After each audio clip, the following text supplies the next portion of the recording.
چند جملے آپ کے نظر کرنا چاہتا ہوں.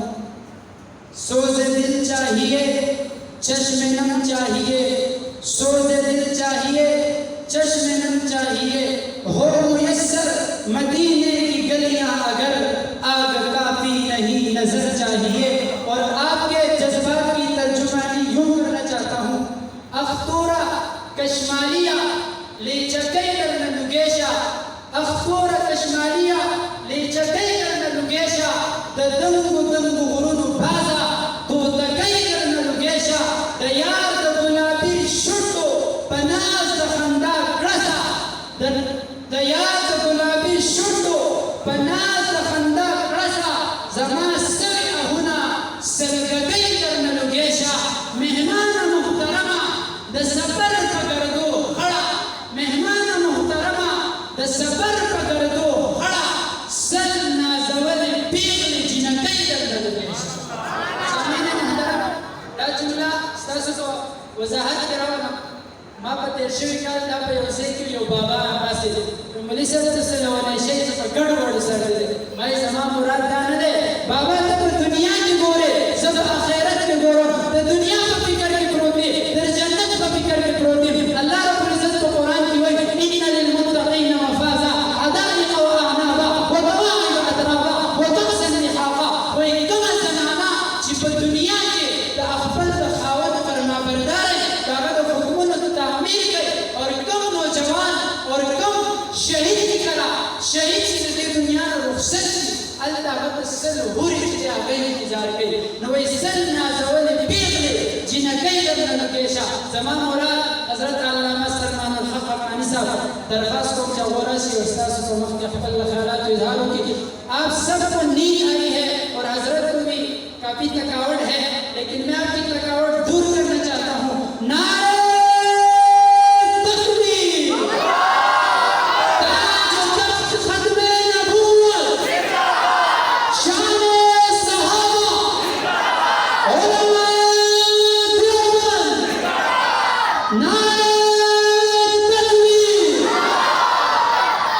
حضرت مولانا سلمان الحق حقانی صاحب، حضرت مولانا حقانی صاحب، نعرہ تکبیر.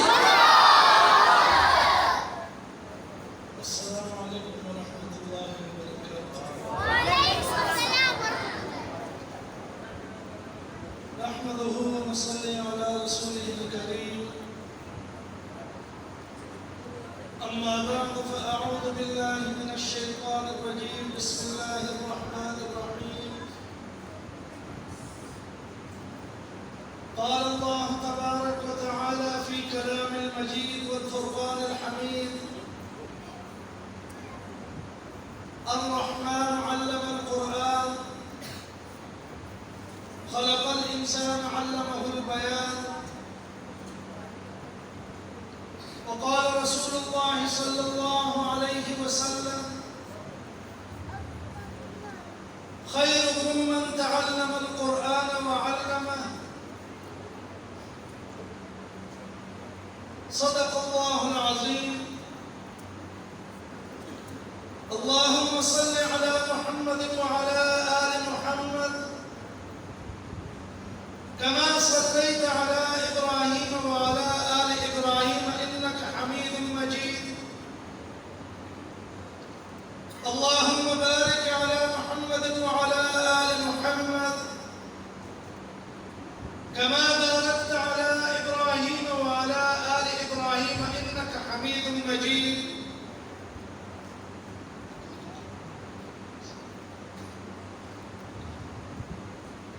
میرے محترم ساتھیوں،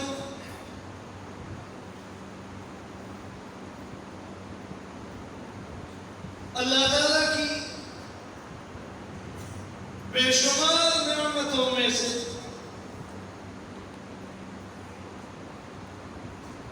کہ قرآن پاک میں ذکر ہے کہ تم اللہ کی نعمتوں کو گر نہیں سکتے.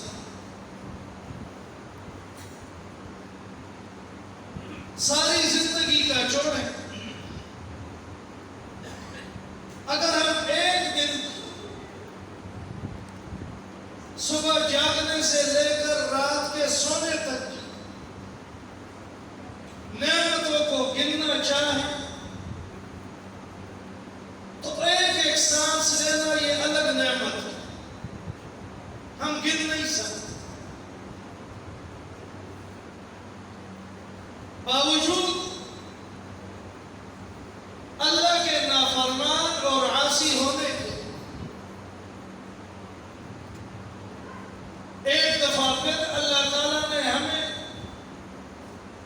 یہ رحمت و مغفرت و عتق من النار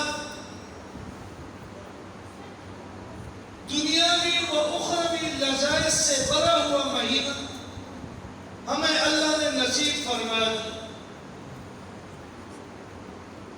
ہم اس کا شکر نہیں ادا کر سکتے۔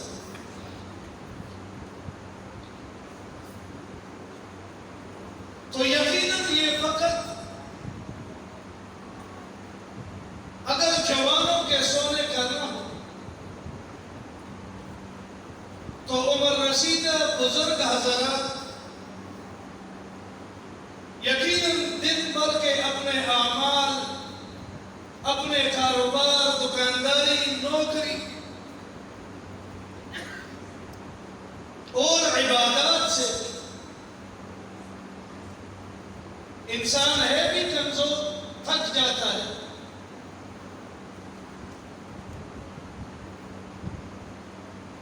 لیکن اس مقدس مہینے کے الوداعی ایام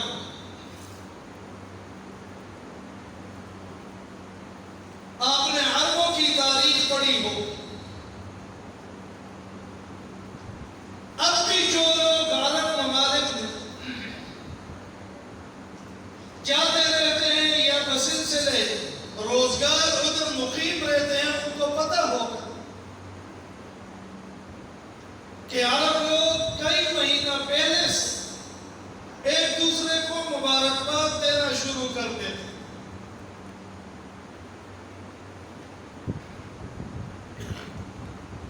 اور اس مہینے کے لیے وہ اتنے خوش رہتے ہیں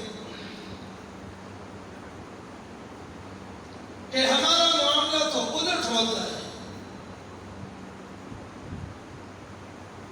ہم تو 27ویں 28ویں رمضان پہ پوچھنا، بلکہ 25 رمضان کے بعد پوچھنا شروع کر دیتے ہیں ایک دوسرے سے کہ عید کا دن کب متوقع ہے۔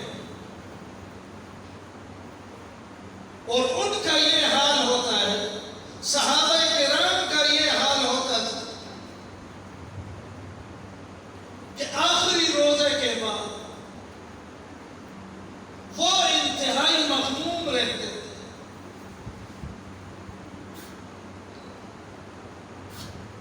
وجہ کیا ہے؟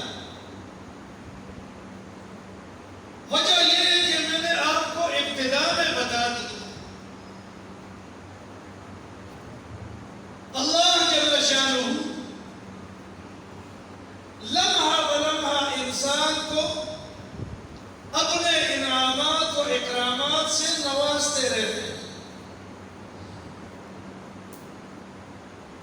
قرآن میں ذکر ہے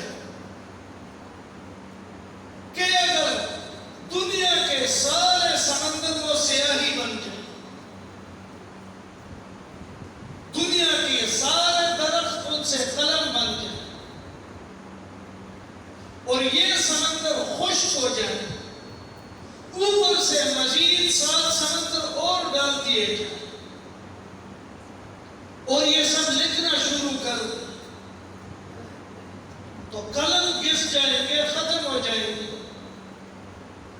سیاہی سوکھ جائے گی، ختم ہو جائے گی، اللہ کے کلمات ختم نہیں۔ بعض مفسرین کے مطابق کلمات سے مراد اللہ کی نعمتیں۔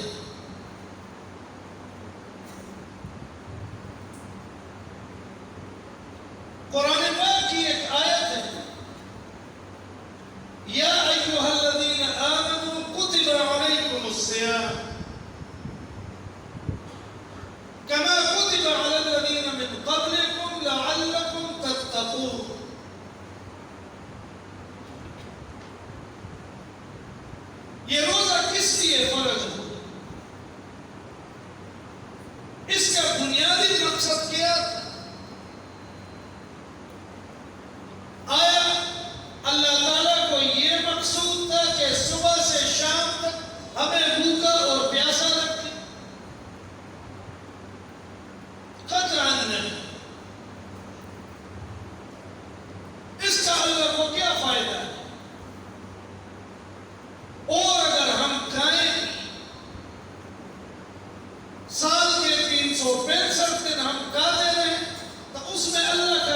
نقصان.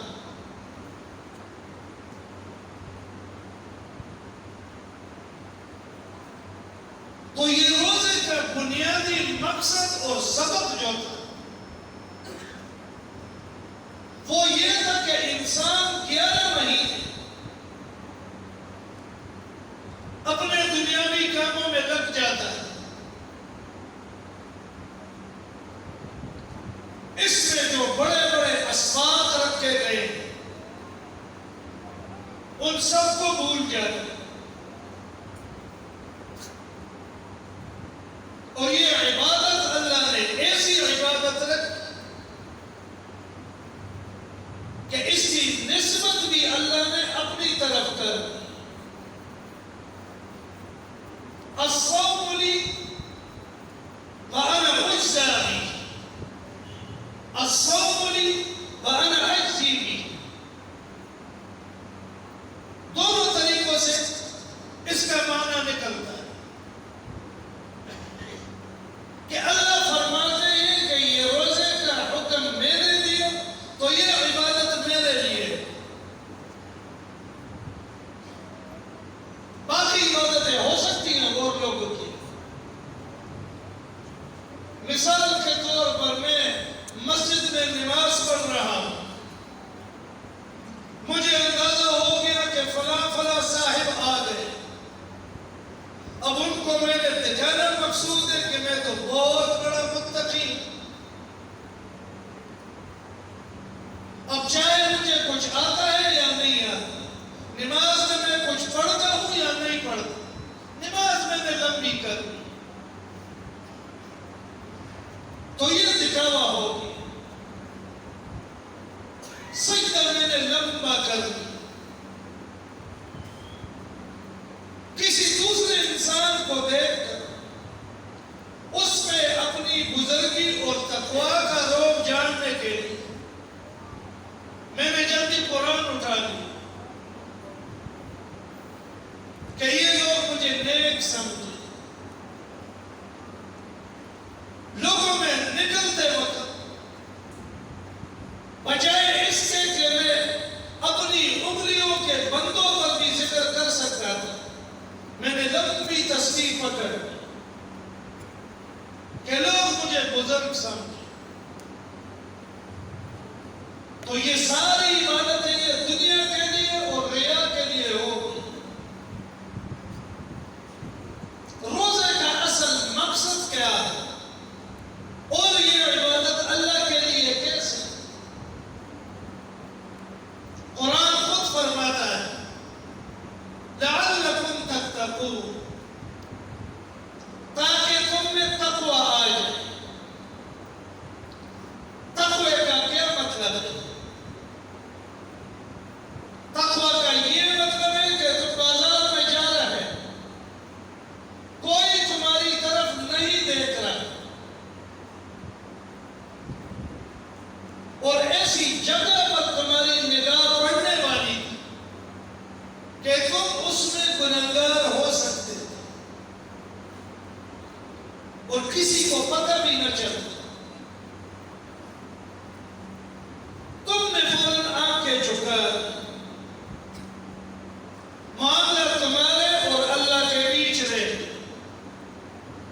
یہ تقویٰ ہے. تقویٰ یہ ہے کہ روزے کا مہینہ شدید گرمی میں آیا، آپ کمرے میں موجود ہو، فریج پڑا ہوا ہے، شدید پیاس لگی ہے، ٹھنڈا پانی ہے،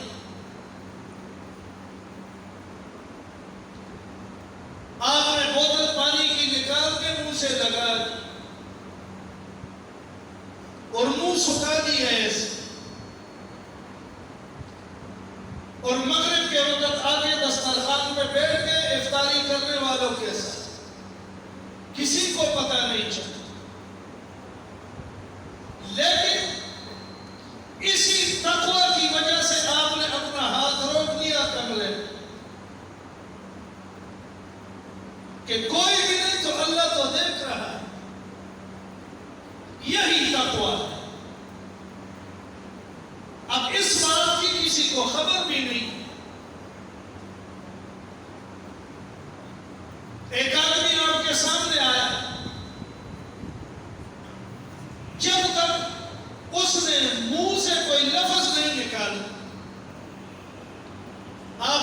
کے سامنے دسترخوان بھی بچھا دی، بہترین سے بہترین انواع و اقسام کے کھانے بھی رکھ دی، لیکن جب تک اس نے بتایا نہیں، آپ کو بھی پتہ نہیں چلا کہ اس کا روزہ، یہ تقویٰ ہے، یہ عبادت خالص اللہ کے لیے۔ تو آج جب ہم دنیا میں سنتے ہیں کہ فلاں آدمی کو فلاں ایوارڈ فلاں صاحب کے ہاتھ سے ملا، ہم کتنے حیران ہو جاتے ہیں، وہ بندہ کتنا فخر کرتا ہے۔ موبائل اور کیمرے کا زمانہ ہے، تصویریں دڑا دڑ پہ اس کی جو ہے وہ چلتی رہتی ہیں، فلاں صاحب نے ایوارڈ دی، صدارتی ایوارڈ ملا، فلاں نشان امتیاز ملا، کتنی خوشی کی بات ہوتی ہے۔ اب آپ سوچیں اس عبادت پر جب اپنے شرطوں کے ساتھ ہم نے اس کو مغرب تک پورا کر دیا، سحری سے لے کر مغرب تک، اور اللہ جیسی ذات خود انعام دے تو کیا حال ہو؟ کتنا بڑا انعام ہے، اور اس سے بھی بڑا انعام دنیا میں جب ہمیں کوئی کہتا ہے کہ یار یہ فلاں چیز میرے لیے خرید کے دو، تو بعض اوقات ہم اس کو کہتے ہیں کہ یار میں خود سب تمہارا ہوں، یہ 1000 2000 100 150 کی یہ چیز لینے کی کیا بات ہے، میں سب تمہارا۔ وہ خوشی سے پھولے نہیں سماتے، جو چیز وہ مانگ رہے وہ بھی بھول جاتے ہیں۔ تو یہاں پر اللہ اسی محبت کا اظہار فرما رہے ہیں کہ میں سب تمہارا، روزہ تم نے میرے لیے رکھا، میں سب تمہارا۔ تو جب اللہ ہمارا ہو گیا، ہمیں پھر اور کس چیز کی ضرورت ہے؟ یہ اگر بچکانا سوال ہو کہ پھر ہم یہ کہیں گے کہ ہمیں جنت چاہیے، جنت میں یہ چاہیے، جنت میں وہ چاہیے۔ بھائی جب مالک اور خالق کائنات سب اپنا آپ تمہارے حوالے کر رہے ہیں کہ میں سب تمہارا، تو پھر کیا ضرورت ہے کسی اور چیز؟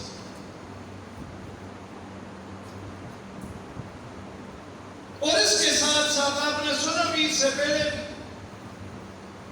پیر صاحب نے آپ سے ذکر کیا، میں اوپر سن رہا تھا، رمضان شریف تو ہے ہی مکمل سال نعمتوں کا خزانہ ہے، انعامات کا خزانہ ہے۔ اگر کوئی اس کو سمجھے اور اس کے شرائط کے ساتھ اس کو پورا کرے، سب سے پہلے تو یہ بات قطعاً ذہن سے نکال کہ روزہ اس کو کہتے ہیں کہ ہم نے سحری کر کے اس کے بعد سو گئے اور اس کے بعد بس افطاری میں ہم بیٹھ گئے دسترخوان پہ، تو یہ میرا روزہ ہو گیا۔ روزہ اور رمضان قطعاً اس کو نہیں کہتے، یہ صرف اور صرف شام تک بھوکا پیاسا رہنا تھا بس۔ بڑی بات یہ ہے اس ایک مہینے میں اللہ نے جو ہماری جائز خواہشات اس کی ٹائمنگ تھوڑا آگے پیچھے کر دی۔ صبح کا ناشتہ ہمارا تقریباً سمجھے 6 بجے سے شروع ہو جاتے ہیں، 10 بجے تک لوگ کرتے رہتے ہیں، مختلف اوقات کے مختلف لوگ۔ وہ اللہ نے 6 بجے کے بجائے 3 ساڑھے 3 بجے کر دی، 2-2.5 گھنٹے پیچھے چلے، اور دوپہر کا کھانا 2-2.5 گھنٹے آگے کر دی کہ وہ اپنے مغرب کی اذان کے ساتھ کھانا ہے، یا پھر اور جو جسمانی ضروریات و خواہشات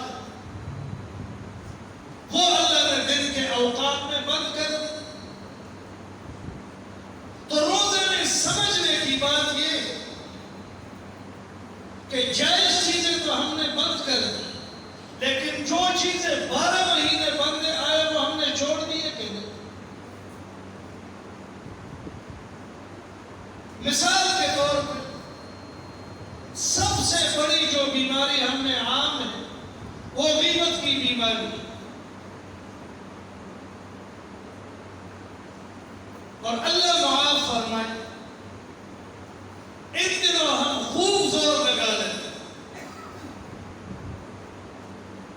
وجہ کیا ہے؟ گپ شپ، ٹائم نہیں گزرتا، یار دوست ہوتے ہیں 2 سے 3 4 5، چلو میں فون کر رہا آ جائے کرتے نہیں فلاں جگہ بیٹھ جاتے،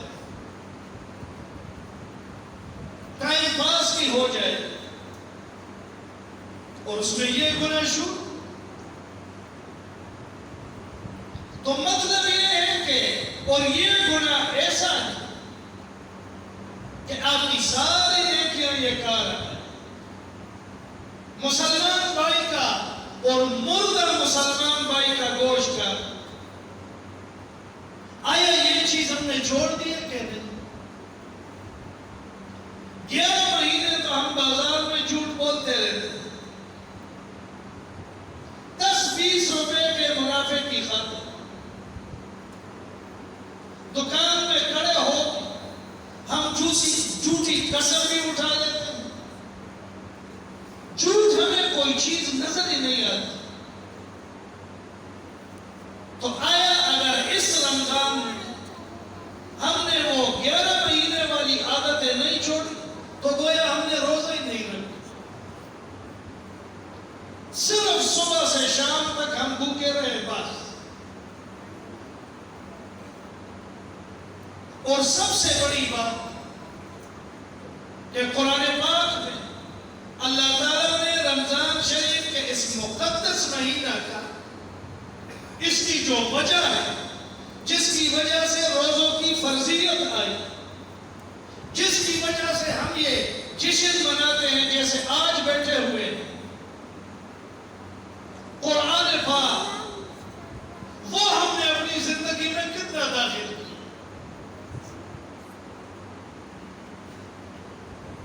اسی رمضان شریف کے مہینے میں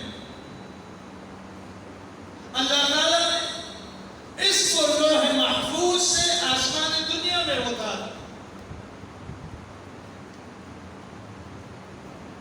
اور پھر اس کے بعد حضور علیہ السلام کے سینہ مبارک پر ضرورت کے لحاظ سے تقریباً 23 برسوں میں اترا۔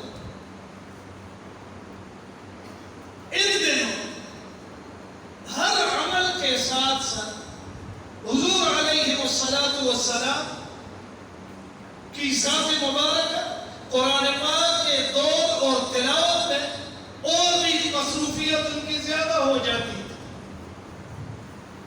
جبرائیل علیہ السلام کے ساتھ قرآن پاک کا دور فرماتے تھے،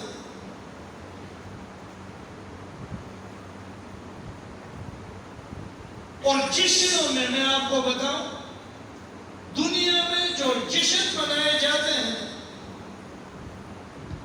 سب سے عظیم چیز جس کا حق ہے کہ اس کا جشن منایا جائے وہ قرآن پاک۔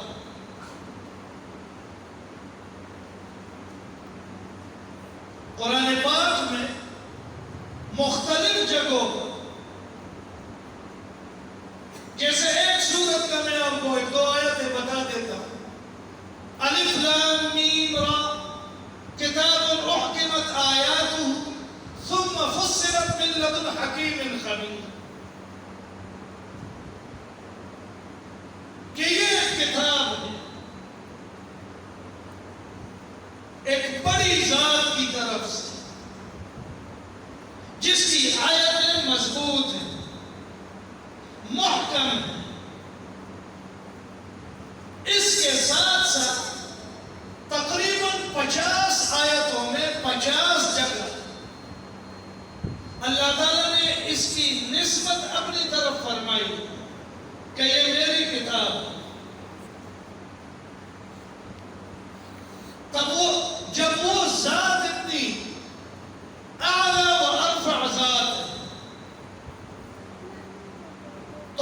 کی کتاب، اس کا کلام وہ کیسا کلام ہو.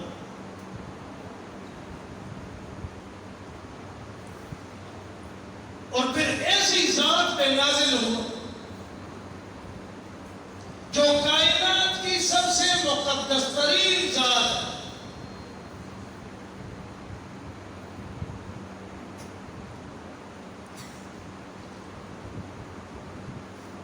حضور علیہ السلام کی ذات مبارکہ اللہ کا یہ مقدس کلام یہ نازل ہو تو خود اپنا احتساب خود کرنا چاہیے کہ اس مقدس کلام کو کہ جس کی اللہ تعالیٰ نے، جس کی فضیلت سے اللہ تعالیٰ نے روزوں کی فرضیت فرمائی، اس کلام کو ہم نے اپنی زندگی میں کتنا نازل کیا. ایک بزرگ سے کسی نے پوچھا کہ آپ کی زندگی کیسے گزر رہی ہے؟ انہوں نے فرمایا بڑی زبردست گزر رہی ہے، بس 2 کام کرتا ہوں اسی میں میری زندگی گزر رہی ہے. تو پوچھا کہ کیسے؟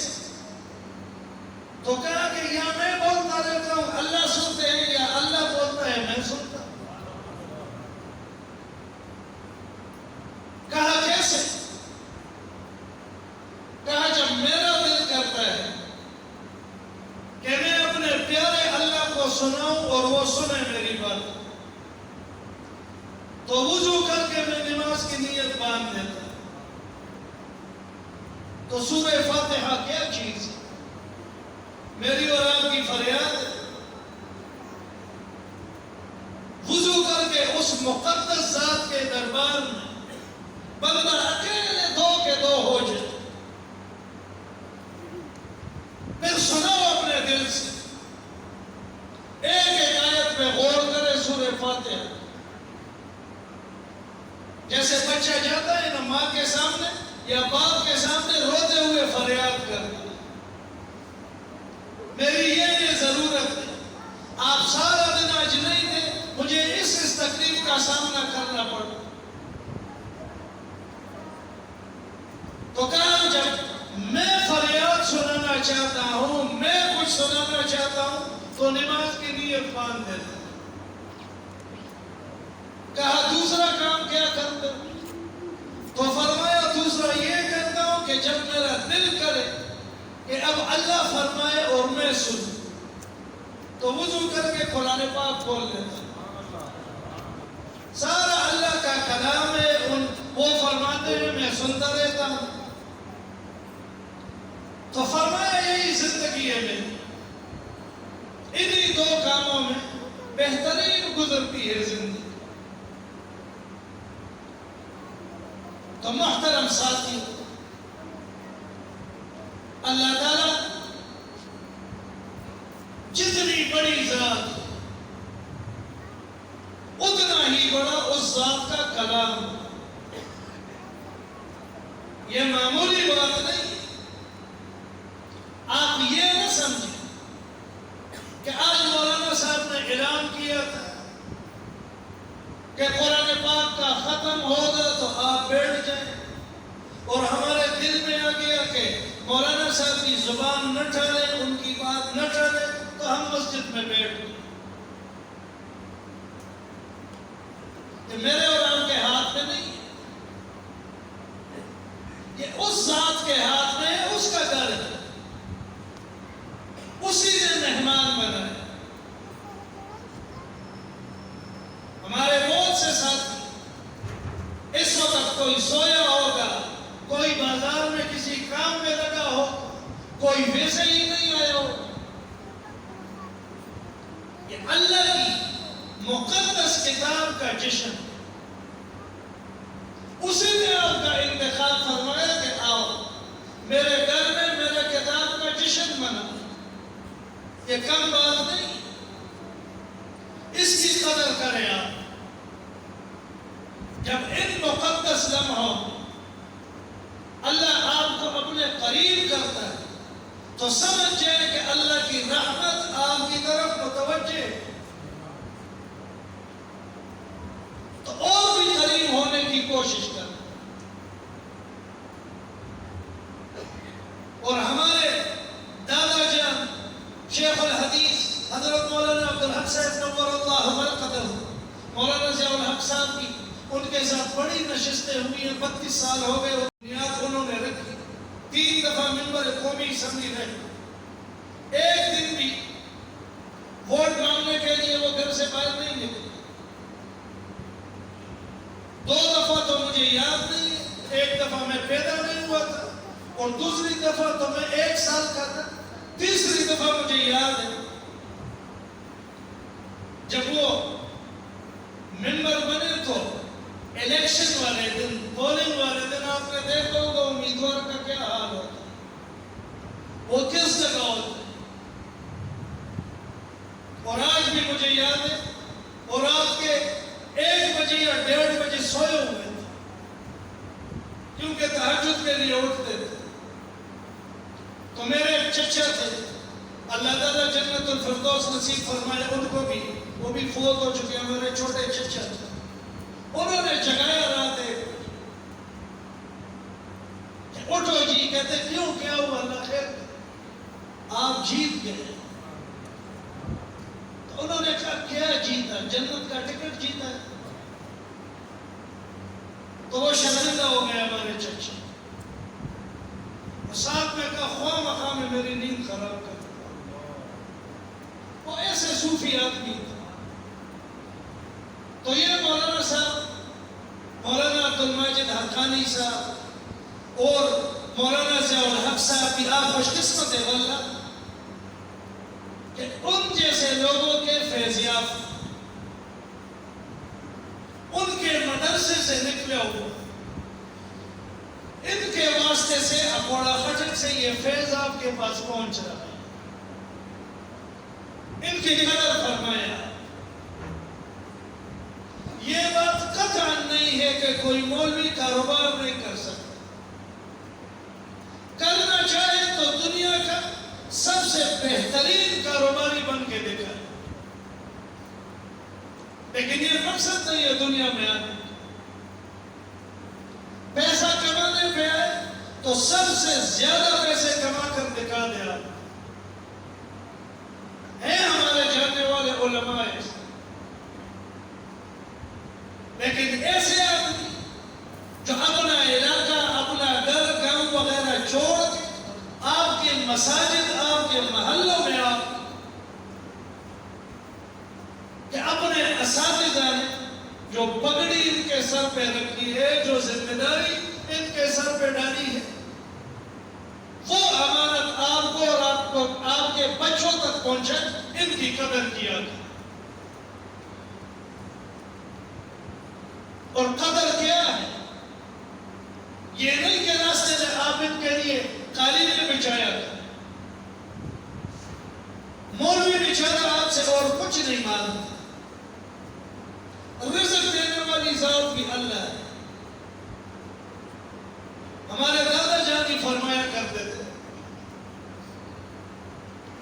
کہ ایک آدمی سارا دن دوڑ دھوپ اس لیے کرتا ہے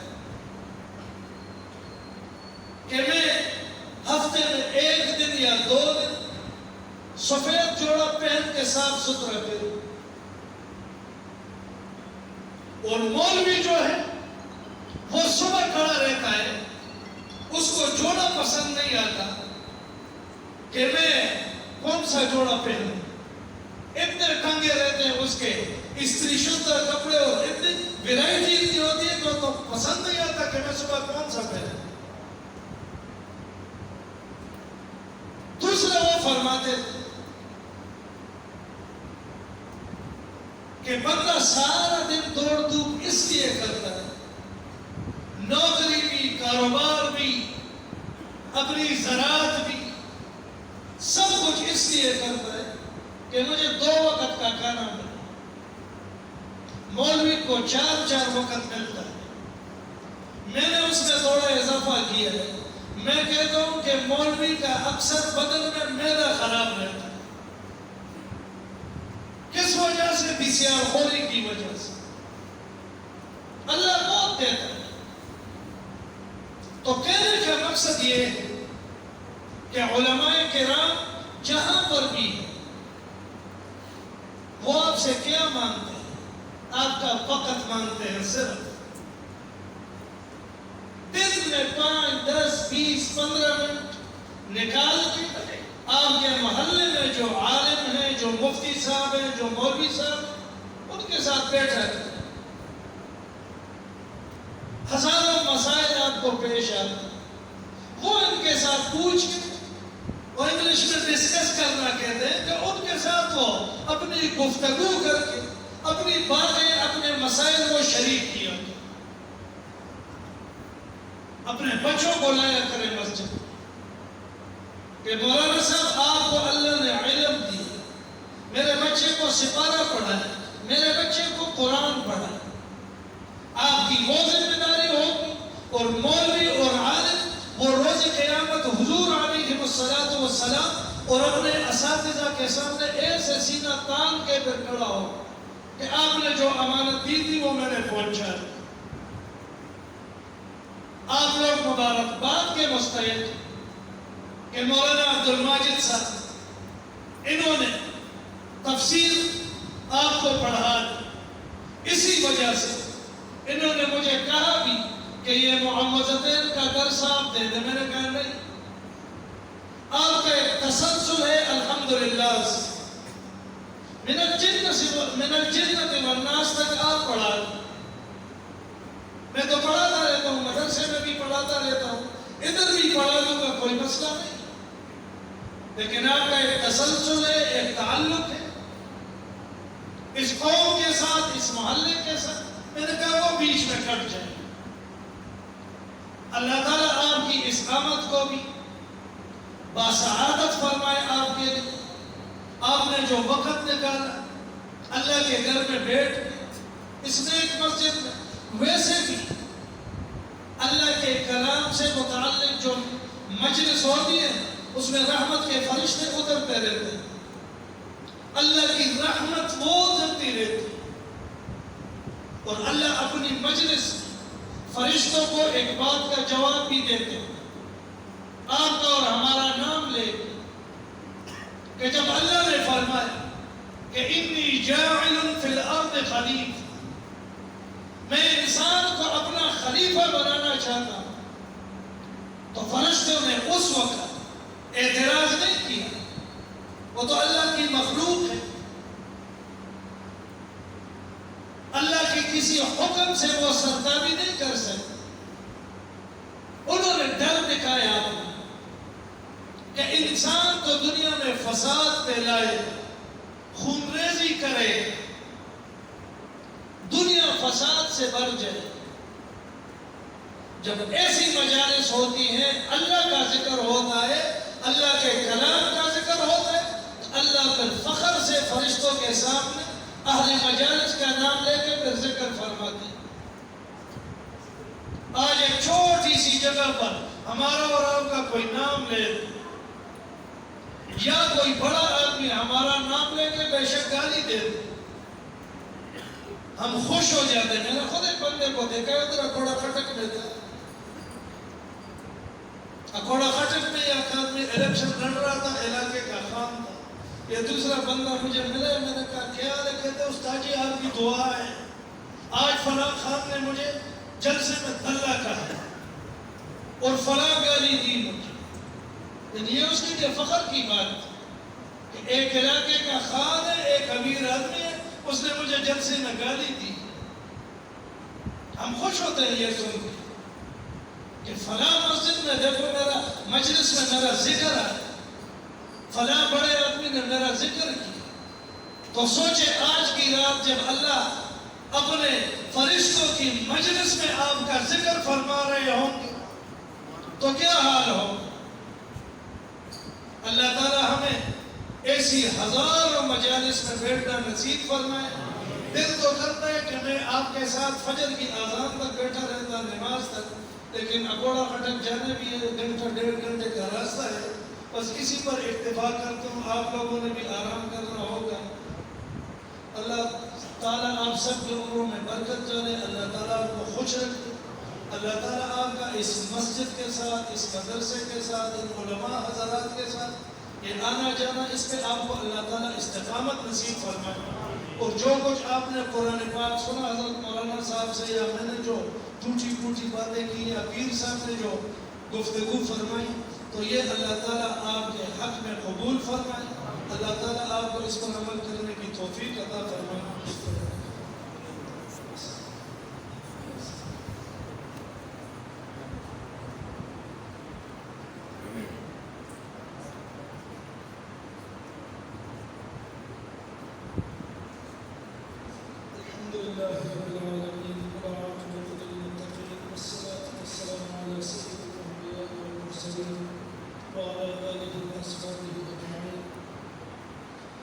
ربنا ظلمنا انفسنا وان لم تغفر لنا وترحمنا لنكونن من الخاسرين۔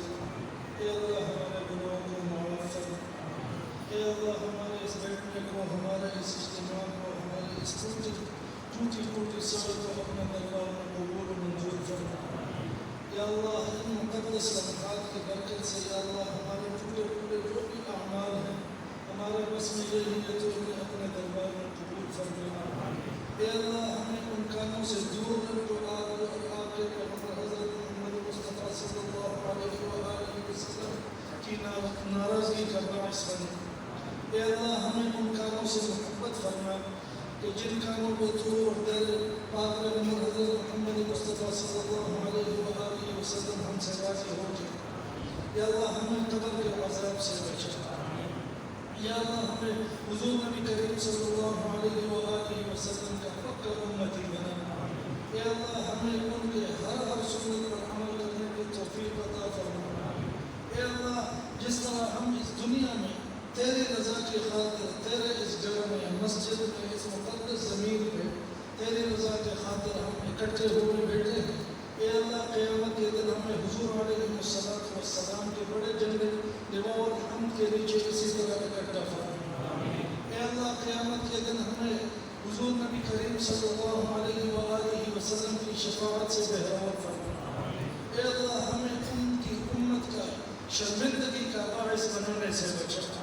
جس طرح حضور علیہ السلام التجا فرماتے ہیں اپنی امت سے کہ اے میری امت قیامت کے دن میرے لیے شرمندگی کا باعث نہ بنے، جس طرح کہ اور امتوں کے پیغمبر آئیں گے، وہاں نام لیا جائے گا کہ فلاں پیغمبر کا امتی اتنی عبادت لے کے آئے، فلاں پیغمبر کا امتی یہ عبادت کر کے آیا ہے، اور تم اس حال میں میرے سامنے آؤ کہ کسی کی زمین بھرتی ہو، کسی کا کوئی حق آیا ہو یا کوئی اور حق آیا ہو، تو اے اللہ ہمیں اس دن سے بچا کہ ہم اس مقدس ہستی کے نام کی شرمندگی کا باعث بنے۔ اے اللہ قیامت کے دن ہمیں ان کے ہاتھ سے کوثر کا پانی عطا فرما، اسی کے ذریعے ہماری پیاس جو ہے وہ ختم فرما۔ اے اللہ اس مبارک اجتماع اور ان بابرکت ساعات کی برکت سے ہمارے نزدیکی ایام میں یا دور ایام میں جتنے بھی ہمارے چھوٹے بڑے فوت ہوئے ہیں ان کی قبروں کو اپنے انوارات سے اور رحمتوں سے منور فرما، اور پسماندگان کو صبر جمیل عطا فرما۔ جتنے بھی بیمار حضرات ہیں ہمارے ان موجودہ حضرات میں، بزرگ ہیں، جوان ہیں، بچے ہیں، یا گھروں میں مستورات ہیں، یا جو گھروں میں بیمار پڑے ہوئے ہیں، تو اے اللہ ان کو اپنی عبادت اور اپنی اطاعت کی خاطر ان کو جو ہے شفاء کاملہ عاجلہ مستمرہ نصیب فرما۔ اے اللہ ہماری جو حاجات ہیں ہمارے گھروں میں قرضوں کی شکل میں، اختلافات کی شکل میں، بیماریوں کی شکل میں، رزق حلال کی تنگی کی شکل میں، اے اللہ فراخی کے خزانے تیرے پاس ہیں، تو فراخی عطا فرما۔ اے اللہ اس دنیا میں پاکستان میں ہر جگہ یہ جو بیماری ہمارے اعمال کے سبب پھیلی ہوئی ہے، اس کو خصوصاً مسلمانوں سے اور عمومی طور پر ساری امت سے، سارے لوگوں سے اس کو اٹھا اور اس کو ختم فرما۔